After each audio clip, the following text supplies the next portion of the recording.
जनसंवाद न्यूज, सत्य आणि विश्वासाची बातमी। कल्याण नगर महामार्गावरील मुरबाडमधील माळशेज घाटात 7 ते 8 बाईक रायडरनी धुमाकूळ घालत जीवघेणा स्टंट करत असल्याचा व्हिडिओ सध्या सोशल मीडियावर व्हायरल झालाय।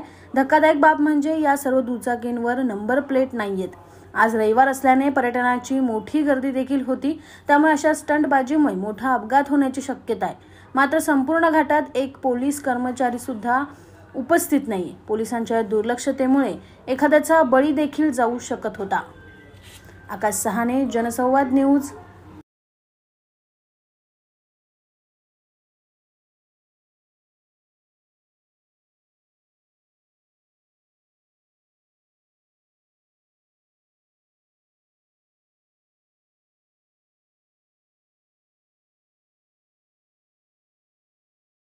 जनसंवाद न्यूज, सत्य आणि विश्वासाची बातमी। आजच सबस्क्राइब करून बेल आयकॉनला क्लिक करा आणि पहा ताज्या घडामोडींचा अचूक अंदाज आपल्या मोबाईलवर।